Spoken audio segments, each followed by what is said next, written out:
Hey there, fourth grade. Remember this? Seems like yesterday. Oh, wait, it was.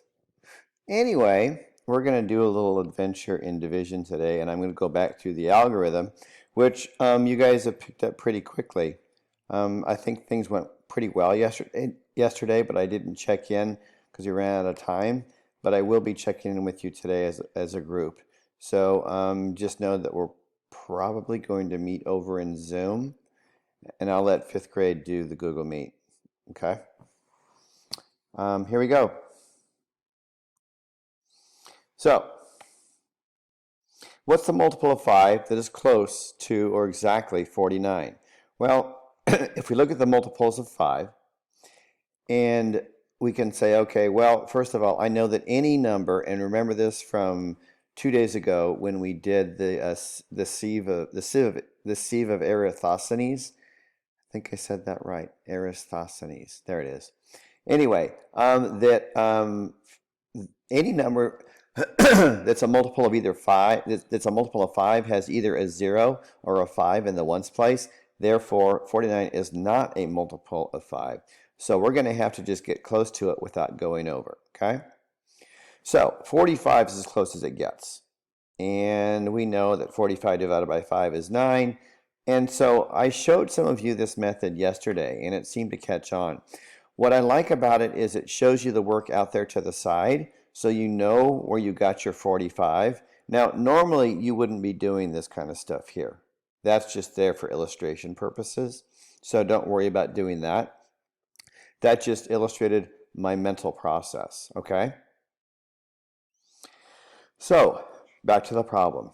5 goes into 49 5 times. 5 times 9 is 45. I'm going to go ahead and do that calculation. I wrote down the 45, and now I'm subtracting, and I get 4. 4 is not a multiple of 5. Therefore, it must be a remainder. So, what's my answer? Well, my quotient is 9 with a remainder of 4. There it is. Simple as that. Now, I know you guys can all do that problem. In fact, some of you have chosen different ways to do this. Today is kind of a practice session as far as that goes. I think that what happened here was because we're also doing division in fifth grade, that I had the impression that you guys were further ahead in this than you actually were. So I may have blurred the lines just a little bit, but hang with me. It'll be fine. So today will actually kind of feel like review, okay? So the other way to do that would be to use what's called the traditional model, and I'll move that down once I finish. So that 5 goes into 49 9 times, and this looks exactly the same except for the fact that you don't write anything there out to the right. You don't write that notation, and that's because this is a shortcut, and you'll see why I'm saying that as we get deeper into solving. Obviously, I'm going to get the same answer. And so we're going to move right along here. And then the check, if you wanted to, the check is 9 times 5 plus 4. I recommend the check when you're first learning how to do this, if only because it does two things for you. First of all, you get to check to see if your answer is accurate. And second of all, it's nice practice on the multiplication. Yeah, I knew you wanted to do that. I just knew it. Anyway, I'm going to do this right here. I'm going to move this down because I can, and it just looks better there, right? So moving right along. Now, try this. 423 divided by 3. Okay, I'm going to show you both methods, okay? So there is 3 into 423, and I'm thinking multiples of 3 here, okay? Now, here's the difference. I'm trying to put 3 into 423. So just for the sake of discussion, I'm going to say I'm putting 3 into about 400. How many hundreds can I multiply times 3 to make a number close to 423? Well, 100 works, right? 3 times 100. I just told you why. Because you're in the hundreds place. And 3 times 100 obviously is 300. I have to subtract. Remember, division is just a matter of finding multiples and subtracting. That's it. Simple as that. So I have 123 left over, which means I can use quite a few more 3s. What's a multiple of 3 that's close to 123? Well, this time I'm going to be working the tens place, okay? So I'm thinking, how many tens can I multiply times 3 to make something close to 123? Well, if you know your math facts, you know that 3 times 4 is 12. I kind of took my cue here from those first two digits, right? No, that's not a 12. It's 123. So 3 times 40, that's the tens place. 3 times 40 is 120. I'm going to do my subtraction. I'm left with 3. Guess what? 3 is a multiple of 3. So in other words, I can put my divisor into the 3. How many times? Okay, we know this. 3 times 1, right? 3 times 1 is 3. I do the subtraction. I have 0 left over, no remainder. This is the part that I really want you to pay attention to here. So I'm going to be adding up how many times I use 3. That's going to be 100 plus 40 plus 1. What's that equal to? 141. Oops, and there's not a stop in there. So I'm going to put a stop in there so we can not get confused, which is always a good thing with math. Mr. C, you hit the wrong button, dude. Better? Okay. So 141 is my answer there. This is the traditional model. So what I did differently here is I am looking at 3 going into 4. Yes, that's a 4 into hundreds place. That's why when I wrote the 1 down up here on top, that it's over the hundreds place. This is why I can't stand this method, is you have to just memorize these little steps in this procedure. You're not really working with the numbers. In other words, you don't see me working with 3 into 423. You're watching me put 3 into 4. I think that's just all wrong. But there are people that have already perfected this method. I'm not going to talk you out of it, just so you know why I detest it so. So the next place value, next two place values. So for the tens place then, and I'll back this up so it's easier to see. From the tens place then, I get 4 times 3, which is 12. Again, these are not real numbers I'm dealing with here. I'm kind of pretending that they are. Again, why I don't like the method. And then I'm going to bring down the 3. That's where people get confused. For those of you that I spent some time with yesterday in the breakout room showing you how to do the method on the left, you see why I prefer that method. The one on the right is fraught with confusion for so many kids.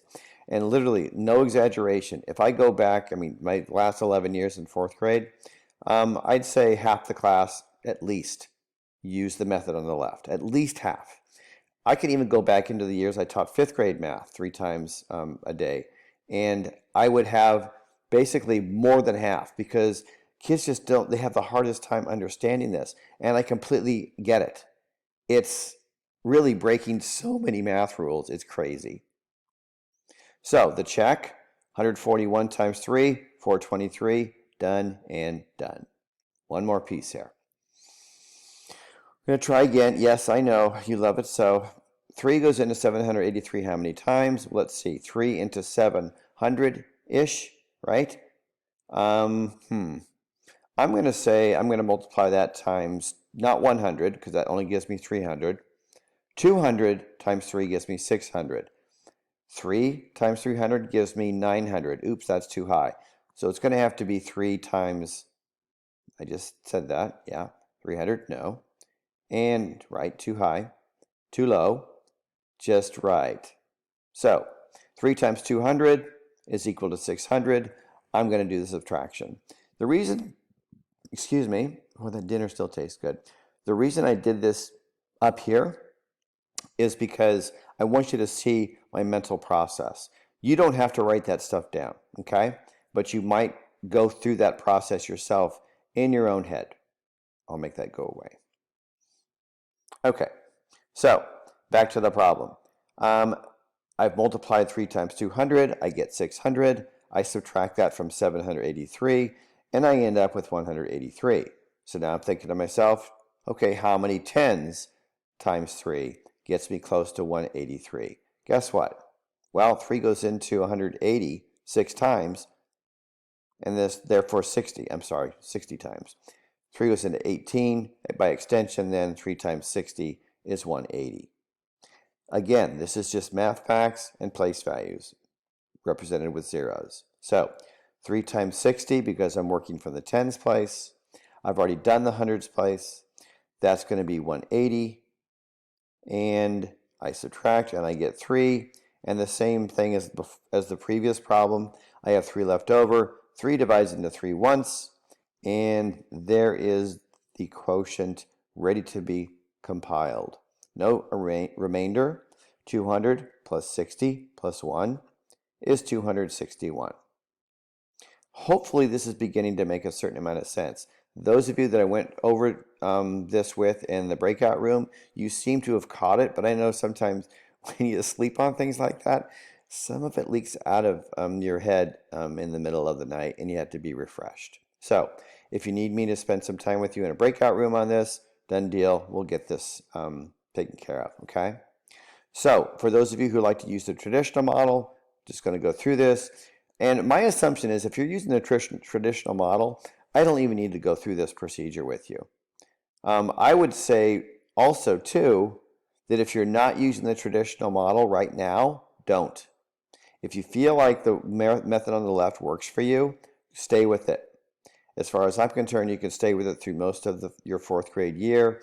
The only time it really needs to shift into something new, like the traditional model, is when you go into middle school, not middle school, but 5th grade next year, because you'll be dividing with decimals. And so you'll want to know how to do it the other way, but I will show you how to do that at the end of the year. That's what I did with my 4th graders last year, who are now 5th graders. It would be interesting to see which ones still use the method on the left. There may be a few, but probably not as many as began the year last year. My check squares up. I get 3 times 261. That is 783. So I'm done, and we're going to move forward. So that's a 12-minute video. You probably could have watched about 8 or 9 minutes of that and probably still gotten it. If you have questions, let's do a breakout room. Go get them.